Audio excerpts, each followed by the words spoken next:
नमस्कार दर्शकों, आप देख रहे हैं दूरदर्शन हिमाचल और मैं दामिनी भारद्वाज आपका बहुत बहुत स्वागत करती हूं हमारे आज के कार्यक्रम उमंग में। दर्शकों, आज हम आपकी मुलाकात करवाएंगे एक ऐसी पर्सनालिटी से जिन्होंने कम उम्र में एक बड़ा मुकाम हासिल किया है। तो दर्शकों, अपने कार्यक्रम को शुरू करते हैं और आज हम बात करेंगे बहुआयामी व्यक्तित्व आस्था शर्मा के बारे में। तो चलिए अपने कार्यक्रम को आगे बढ़ाते हैं और आस्था जी, हम आपका बहुत बहुत स्वागत करते हैं हमारे कार्यक्रम में। Thank you so much. Aastha ji, आज हम आपसे कई सारी बातों के बारे में चर्चा करेंगे, बात करेंगे, आपसे जानकारी भी खूब सारी हम हासिल करेंगे। तो सबसे पहले हम जानना चाहेंगे आपके बारे में, आपने स्कूलिंग कहाँ से की है, कहाँ से अभी आप क्या कर रही हैं और कहाँ से आप बिलोंग करती हैं? जी, जैसा कि आप जानते हैं कि मेरा नाम आस्था शर्मा है और मैं कोटगढ़ की निवासी हूँ। बचपन से लेकर अभी तक की जितनी भी एजुकेशन हुई है वो मेरी सारी शिमला में ही हुई है और 10th तक की जितनी एजुकेशन है वो ऑकलैंड हाउस स्कूल से हुई है और 11th एंड 12th मेरी डीएवी लक्कड़ बाज़ार से हुई है। करंटली अभी मैं बीएससी लाइफ साइंस परस्यू कर रही हूँ from centre of excellence government college Sanjauli और एक एनएसएस वॉलंटियर भी हूँ।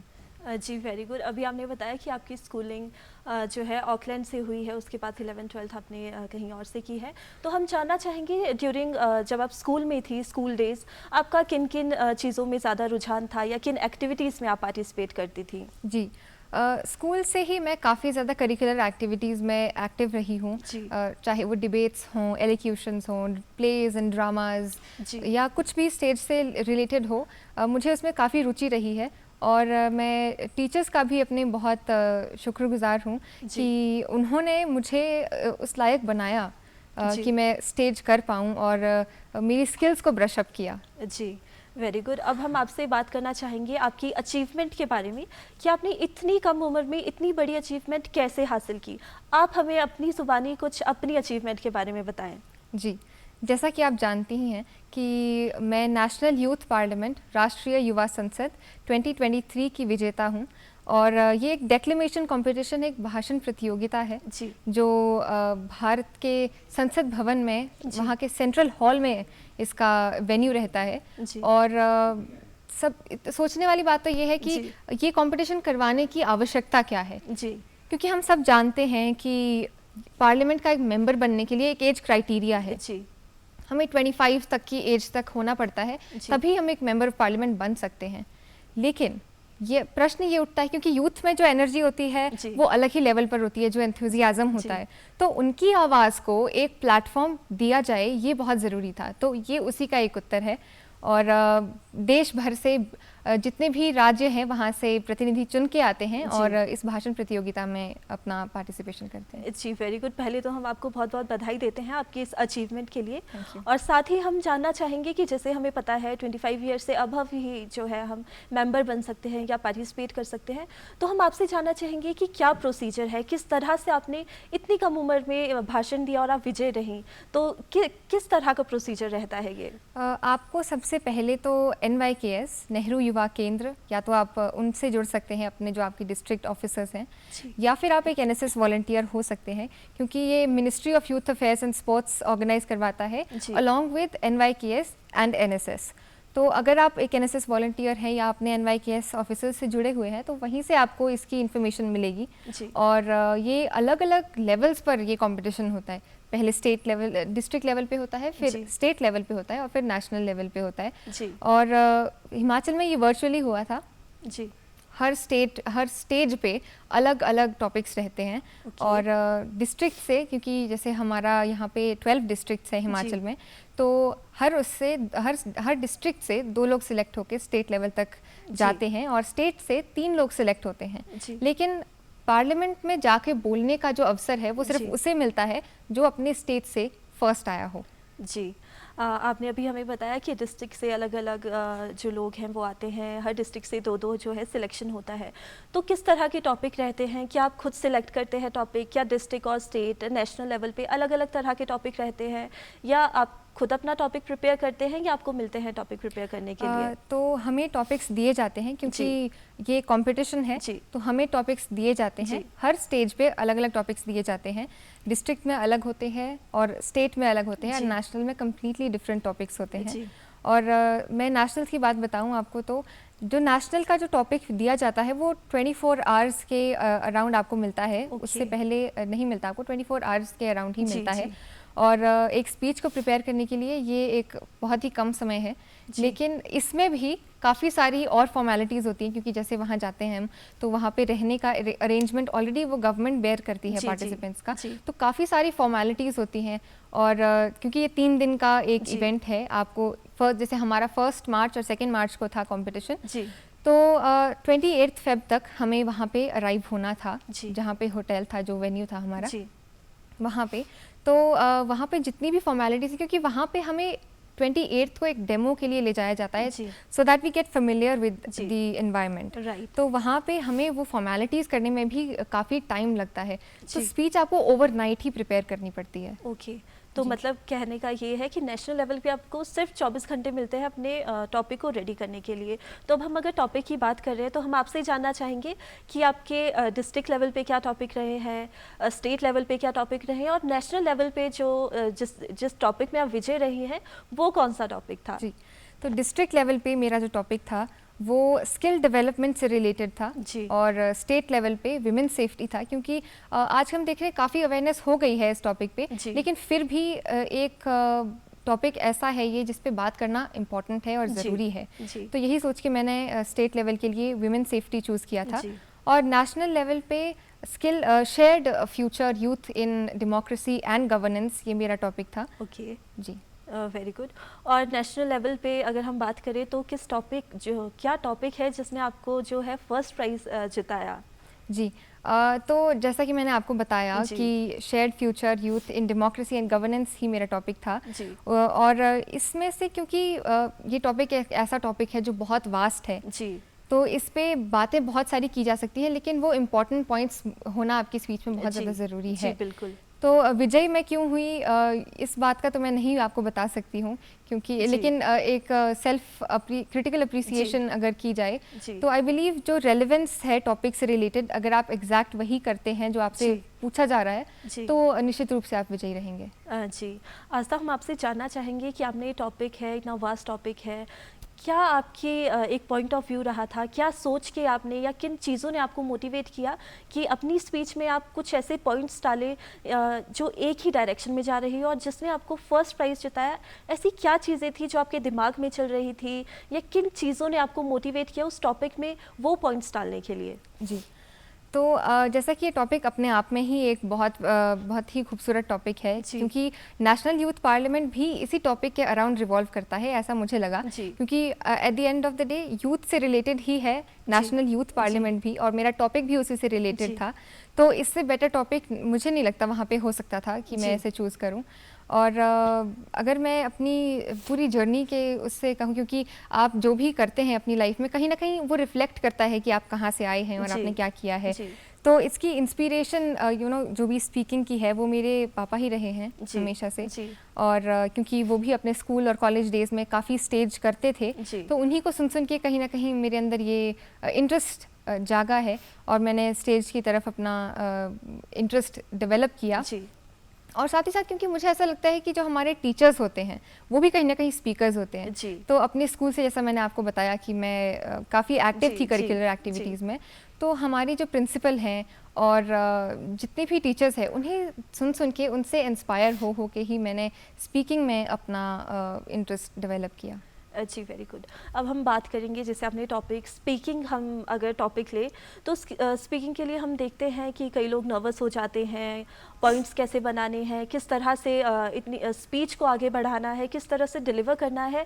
तो क्या ऐसी परेशानी आपको भी आई, थोड़ी सी नर्वसनेस या थोड़ी सी परेशानी या कोई रुकावट, आपने कैसे डील किया इन सब के साथ? जी बिल्कुल, जब भी आप कुछ ऐसा करते हैं जिसमें आपको आगे जाके स्टेज पे कुछ बोलना होता है, तो नर्वसनेस, एंजाइटी तो होती ही है, लेकिन व्हाट आई बिलीव इज़ कि आप जितना ज़्यादा प्रैक्टिस करते हैं उतना आपके अंदर वो कॉन्फिडेंस बिल्डअप होता है और आपकी स्किल्स ब्रश अप होती हैं। तो वो धीरे धीरे प्रैक्टिस करते करते आप सीख जाते हैं और अपनी गलतियों से आप ज़्यादा सीखते हैं, जी। मुझे ऐसा लगता है। जी। तो अगर आप हार भी रहे हैं कहीं, तो उससे भी आपको कहीं ना कहीं सीखना चाहिए कि आपको वो इम्प्रूवमेंट जी। कहाँ करनी है, आपको वो पता चलता है और ऐसे ही धीरे धीरे आप वो चीज़ डेवलप करते हैं। जी बिल्कुल, बहुत अच्छी आपने बात की कि हम गलतियों से सीखते हैं और ध्यान में रहता है कि अब हमें क्या सही करना है। तो इसी के साथ अभी आपने हमें थोड़ी देर पहले बताया था कि 3 डेज़ का जो है एक प्रोसेस रहता है, 3 डेज़ आपको वहाँ पे जाना होता है, पूरा प्रोसीजर रहता है, 24 आवर्स पहले आपको जो है टॉपिक मिलता है। तो मैं आपसे जानना चाहूँगी कि जो ये 3 डेज़ का प्रोसीजर है, ये कैसा है? किस टाइप का प्रोसीजर है 3 डेज़ का? जी, तो क्योंकि ये सारी जो आपकी अरेंजमेंट है वहाँ पे रहने की और जी। जितनी भी जो भी फॉर्मेलिटीज़ होती हैं वो वहाँ पे इसके लिए करनी पड़ती हैं। जी। तो जो आपके NYKS ऑफिसर्स हैं वो जी। वहाँ पे होते हैं और वो आपके ये सारी फॉर्मेलिटीज़ करवाते हैं पहले तो। जी। उसके बाद जैसे हमारा 28th को वहाँ पे अराइवल था, जी। तो 28th को ही हम एक डेमो सेशन के लिए पार्लियामेंट गए थे। जी। और वहाँ पे पहले तो आपको एंट्री के लिए बहुत सारी चेकिंग्स के थ्रू गुजरना जी, होता जी। है और आप अंदर कुछ नहीं ले जा सकते बाहर का, जी। आप अपना फ़ोन भी नहीं ले जा सकते, आप कुछ नहीं ले जा सकते। जी। और वो चेकिंग्स के बाद में आपको एंट्री दी जाती है जी। और उसके बाद आप पार्लियामेंट तक पहुंचते हैं। और क्योंकि हमारा सेंट्रल हॉल था वेन्यू, जी। तो वहाँ पे अंदर जाके वो चीज़ को ऑब्ज़र्व करना और वो देखना कि वो इन्वायरमेंट कैसा है जहाँ पे इतने महान व्यक्तित्व आके जी। उन्होंने इतना महान काम किया है। जी बिल्कुल। जी, तो जो फर्स्ट मार्च था, जी। उस दिन हमारा क्योंकि कंपटीशन था तो हमें सुबह ही जल्दी पार्लियामेंट हॉल जाना था, सेंट्रल हॉल जाना था जी। पार्लियामेंट के। तो वहाँ पे हमें कंपटीशन हुआ सारा जो भी था, उसके बाद रिजल्ट्स भी उसी दिन अनाउंस हो गए थे। जी। और दूसरे जो 2 मार्च है, दूसरा दिन जी। जिस दिन कंपटीशन था, उस दिन सिर्फ जो विनर्स होते हैं उनकी स्पीचेस होती हैं जी। मिनिस्टर्स के सामने। और जी। उसके बाद शाम को एक कल्चरल इवेंट भी होता है जिसमें जी। मिनिस्टर्स आते हैं और एक कल्चरल नाइट भी होती है। जी बहुत बढ़िया, आपने हमें बताया कि किस तरह की प्रोसेस है, किन प्रोसेस के थ्रू हमें जाना होता है। इसी के साथ मैं आपसे पूछना चाहूँगी कि क्या हर डिस्ट्रिक्ट से स्टूडेंट्स आते हैं, कितने स्टूडेंट्स आते हैं, किस टाइप का कंपटीशन होता है, क्या वहीं पे आपको प्रिपेयर करना होता है उनके सामने या आपको टाइम मिलता है प्रिपेयर करने के लिए अपने टॉपिक को, और अलग अलग लोगों से आपकी मुलाकात होती है, तो अपने एक्सपीरियंस के बारे में थोड़ा सा हमें बताएं। जी, जैसा मैंने आपसे कहा कि टॉपिक्स जो होते हैं वो हर स्टेज पे अलग अलग होते हैं। जी। तो वर्चुअली होता है डिस्ट्रिक्ट लेवल और स्टेट लेवल, जी। तो आपको वर्चुअली ही करना होता है और बहुत ही ज़्यादा एक मेहनत लगती है आपको अपना टॉपिक। पहले तो अगर आप टॉपिक सही सिलेक्ट करते हैं वो भी जी। एक बहुत जी। इंपॉर्टेंट चीज़ है, तो आपको बहुत ही सोच समझ के अपना टॉपिक भी चूज़ करना जी। होता है। और नेशनल धीरे धीरे आप ऐसे सिलेक्ट होते होते डिस्ट्रिक्ट क्लियर करके, स्टेट क्लियर करके, फिर आप नेशनल्स तक पहुंचते हैं। जी। और वहाँ पे पूरे भारतवर्ष से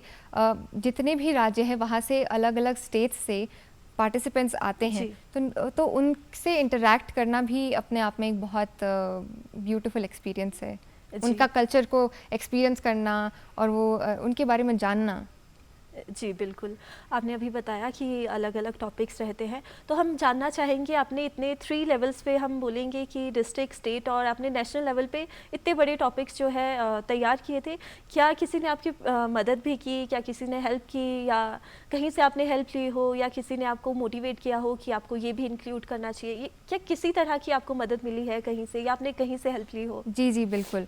मेरा ये मानना है कि आप अगर अपनी स्पीच खुद बनाते हैं तो आप सिर्फ एक ही पर्सपेक्टिव उसमें ऐड कर सकते हैं, लेकिन अगर आप अपने कुछ लोगों की मदद ले लेते हैं तो उसमें बहुत सारे पर्सपेक्टिव्स ऐड ऑन हो जाते हैं।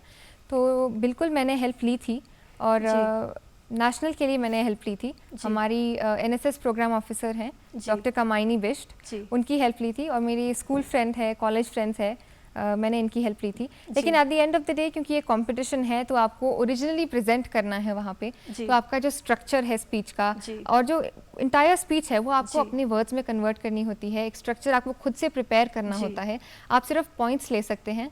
और क्योंकि टाइम बहुत कम था, जैसे मैंने आपको बताया, स्पीच प्रिपेयर करने के लिए भी टाइम बहुत कम था, तो उसमें आप सिर्फ मेन पॉइंट्स ही आप बना सकते हैं। आपको वहाँ पे जाके भी ऑन द स्पॉट आपको चीज़ें प्रिपेयर करनी पड़ती हैं कई बार, और बिल्कुल मैंने हेल्प ली थी। जी, तो इसी के साथ अगर हम बात करें आपके टॉपिक के बारे में, अभी आपने कहा कि इम्पोर्टेंट पॉइंट्स जो है, कभी कभी क्या होता है हम स्पीच देते हैं, नर्वसनेस आ जाती है तो भूल भी जाते हैं कभी स्पीच देती बार। क्या आपके साथ कोई ऐसा हुआ, इंसिडेंस हुआ हो कि आप भूल गए हो या नर्वसनेस हो गई हो, या बीच में कुछ भी ऐसा इंसिडेंट हुआ ड्यूरिंग योर स्पीच? जी जी बिल्कुल। ये तो होता ही रहता है। जी। आप क्योंकि मैंने आपसे कहा जी। कि अब स्पीच बनाने के लिए बहुत कम जी, टाइम था, जी। तो सिर्फ पॉइंट्स ही आप लिख सकते हैं, तो वहाँ पे आपको सोचना पड़ता है जी। और वो आपको you have to put it into words. Right. आपको कन्वर्ट जी। करना पड़ता है अपने अपने वर्ड्स जी। में कि आप ऑडियंस के साथ में किस तरीके से कनेक्ट जी। कर पाएँ, तो ये सब होता ही है। तो हम बात करेंगे आपके प्राइज़ सेरेमनी की। जब प्राइज़ सेरेमनी थी, जब आपको प्राइज़ डिस्ट्रीब्यूट किए जा रहे थे या जब आपका नाम लिया गया कि आप फर्स्ट हैं, तो वो एक क्या फीलिंग थी, क्या आप फील कर रही थी उस टाइम, और क्या आपके दिमाग में चल रहा था उस टाइम?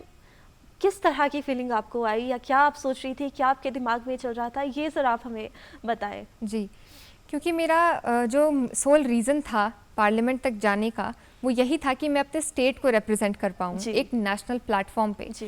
तो स्पीच देने से पहले भी मेरे दिमाग में यही चल रहा था, क्योंकि ये 4th एडिशन था नेशनल यूथ पार्लियामेंट का, तो आज तक भी हमारे स्टेट से स्पीकर्स जा रहे हैं, जी। पर जीता कोई नहीं है अभी तक। जी। तो वो उस बात का मुझे ध्यान रखना था कि इस बार मुझे ये मौका दिया गया है कि मैं अपने स्टेट को रिप्रेजेंट करूं पार्लियामेंट में, जी। तो वो बेस्ट होना चाहिए। और कहीं ना कहीं अगर मैं प्रथम स्थान मुझे मिला है, वो हमारे राज्य को मिला है, हिमाचल प्रदेश को मिला है, जी। तो मैं बहुत खुश थी और एक सेटिस्फैक्शन थी कि मैं अपने राज्य के लिए कुछ कर पाई। जी, उसके लिए आपको बहुत बहुत बधाइयाँ हो। और हम जानना चाहेंगे, जब प्राइज़ डिस्ट्रीब्यूशन चल रहा था तो आपको किसके द्वारा जो है पुरस्कार वो मिला, और उस टाइम क्या कुछ बातें भी हुई स्टेज पे, क्या आपसे बातें भी की जब आपको प्राइज़ मिला, तो किस तरह का वो सिनेरियो था? जी, तो मुझे, क्योंकि ये ministry of youth affairs and sports organize करवाता है ये कंपटीशन, तो वहाँ पे बहुत एमिनेंट पर्सनालिटीज़ प्रेजेंट थी। जी। माननीय लोकसभा स्पीकर श्री ओम बिरला जी भी थे, श्री अनुराग ठाकुर जी भी थे, जी। और मनोज तिवारी जी, निशित प्रमाणिक जी।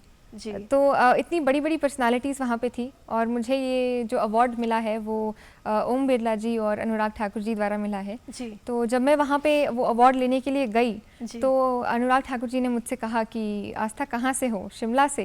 मैंने उन्हें कहा हाँ जी। तो फिर उन्होंने कहा कोटगढ़ में, शिमला में कहाँ से हो? कोटगढ़ से? तो मैंने कहा हाँ जी सर। फिर उन्होंने ओम बिरला जी को कहा कि कोटगढ़ के एप्पल्स बहुत फेमस है सर, और मैं हमेशा वहीं से मंगाता हूँ। तो मेरे लिए एक प्राइड का मोमेंट था वो।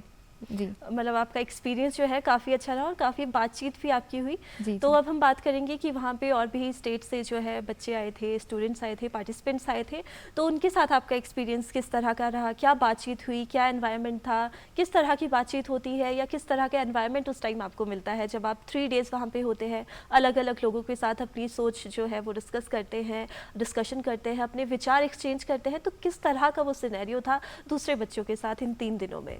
जी बिल्कुल, क्योंकि ये एक प्लेटफॉर्म है जहाँ पे पूरे कंट्री से पार्टिसिपेंट्स आते हैं, पूरी कंट्री के अलग अलग कोने से। जी। तो वहाँ पे ये ऐसा कह सकते हैं कि वो सही मायने में एक भारत श्रेष्ठ भारत का एक बहुत ही उम्दा उदाहरण है। जी। और वहाँ पे अलग अलग स्टेट से, फिर चाहे वो पंजाब हो, कर्नाटका हो, हरियाणा हो, या नॉर्थ ईस्टर्न स्टेट्स हों, तो पूरी कंट्री के साथ में इंटरेक्ट करना, उनके कल्चर को सीखना, उनके बारे में जानना, एक बहुत ही ब्यूटीफुल एक्सपीरियंस था मेरे लिए। जी। आस्था जी, अब हम आपसे जानना चाहेंगे कि जब हम ऐसे एक्टिविटीज़ में जाते हैं तो घर वाले जो है एक बहुत इंपॉर्टेंट रोल जो है हमारी लाइफ में प्ले करते हैं।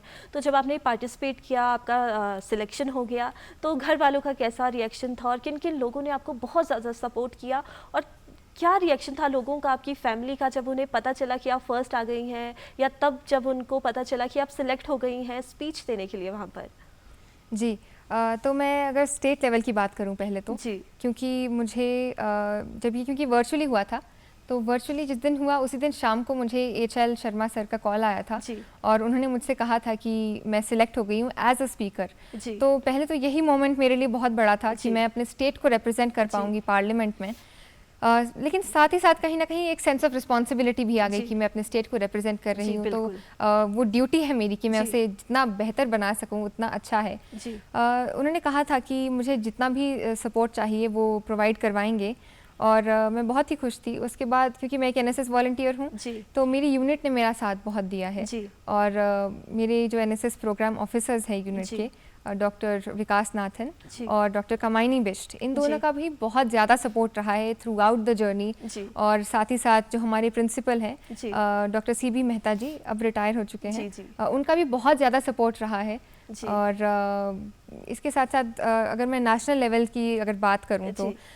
वहाँ पे जब मेरा सिलेक्शन हुआ तो जी। क्योंकि मेरे पास फ़ोन तो था नहीं अंदर, जी। जी। वहाँ से बाहर आने के बाद ही मैं अपने जितने भी लोग हैं उनसे मैं इंटरेक्ट कर पाई। जी। तो अपने घर वालों से बात करके मुझे यही लगा कि एक एक सेंस ऑफ सेटिस्फैक्शन थी जी। मेरे अंदर कि मैं जी। उन्हें प्राउड फील करवा पाई हूँ, अपने राज्य को प्राउड फील करवा जी। पाई हूँ। जी। जी जी बिल्कुल। अभी आपने हमें बताया कि आप एनएसएस में भी आपने पार्टिसिपेट किया था, तो किस तरह आपने कहा कि जो ये स्पीच है इस में आप इस कंपटीशन में आप एनएसएस के थ्रू गई थी, तो क्या प्रक्रिया रहती है एनएसएस के थ्रू? क्योंकि हम जानते हैं कि हमारे जो कई युवा हैं एनएसएस से जुड़े हुए हैं, तो अगर वो भी रुचि रखते हैं, वो भी जाना चाहते हैं एनएसएस के थ्रू, तो क्या प्रक्रिया रहती है, किस तरह का प्रोसीजर रहता है? जी, आपको पहले तो एक एनएसएस वॉलंटियर होना पड़ेगा, जी। क्योंकि तभी आप वहाँ से वो इन्फॉर्मेशन ले सकते हैं। जी। और उसके बाद आपको रजिस्ट्रेशन फॉर्म फिल कराना पड़ता है, जी। जिसके बाद आपसे कनेक्ट किया जाता है और आपको फर्दर जो भी प्रोसीडिंग्स है उसके बारे में बताया जाता है। जी। अब अगर हम आगे बात करें कि जब हम जाते हैं 3 दिन का आपका पूरा एक्टिविटी रही थी, 3 दिन का प्रोसीजर रहा था, क्या आपको ड्रेसअप के बारे में भी बताया जाता है या किन-किन चीज़ों के बारे में और भी आपको ध्यान रखना पड़ता है जब आप वहाँ पे जाते हैं स्पीच डिलीवर करने, या किस तरह की चीज़ों का आपको ध्यान रखना पड़ता है जब आप 3 डेज़ जाते हैं? जी, तो हमें वहाँ से क्योंकि सारी इन्फॉर्मेशन हमें वहीं से आती है और जितनी जी। भी जो भी हमें वहाँ पे जाके करना होता है उसकी जो भी इन्फॉर्मेशन है वो वहीं से आती है। जी। तो हमें कहा गया था कि अपने अगर आप कल अपनी ट्रेडिशनल ड्रेस अगर साथ में ला जी। सकते हैं तो आप जी। लाएं, बट वो कंपलसरी नहीं था। जी। जी। लेकिन क्योंकि मैं अपने राज्य को रिप्रेजेंट कर रही जी। थी तो मुझे लगा कि अगर मैं अपना कल्चर वहाँ पे दिखा सकूं जी। तो ये एक बहुत ही बड़ी बात होगी मेरे लिए, जी। क्योंकि मेरे थ्रू ये होगा, जी। मेरा कल्चर पार्लियामेंट में दिखेगा जी। और ये बहुत बड़ी बात होगी। जी। तो इसीलिए मैंने अपना पारंपरिक परिधान है उसे डाला जी। और वहाँ से जितनी भी प्रोसीडिंग्स हैं वो सब वहीं से हमें पता चलती है। जी बिल्कुल, बहुत खूब। अब हम आपसे ये जानना चाहेंगे कि जब आपका प्रोसीजर हो गया है, तो कई सारे ऐसे युवा होंगे जो आपसे मिले या जिन्होंने पूछा होगा, तो वहाँ से आने के बाद जब आप हिमाचल पहुँचे, शिमला अपने घर पहुँचे, तो किस तरह का जो माहौल है आपको मिला? किस तरह की बातचीत हुई? किस तरह का आपका एनवायरनमेंट मिला? क्या आपने फ़ील किया उस टाइम जब आप जीत के घर लौटी? जी, इनफैक्ट लौटने से पहले ही, जी। तब तो हम दिल्ली में ही थे, जी। गवर्नर ऑफिस से मेरे पापा को कॉल आया था और यहाँ आने के बाद हम गवर्नर ऑफिस गए और उनसे गवर्नर साहब से मिले। जी। तो वो मेरे लिए एक बहुत ही प्राइड का मोमेंट था जी। कि मैं अपने राज्य के लिए कुछ कर पाई हूँ, और क्योंकि मैंने बिल्कुल भी इमेजिन नहीं किया था कि मैं गवर्नर सर से मिल पाऊँगी, तो ये एक सौभाग्य था मेरा। उसके बाद माननीय सीएम से भी मेरी मुलाकात हुई।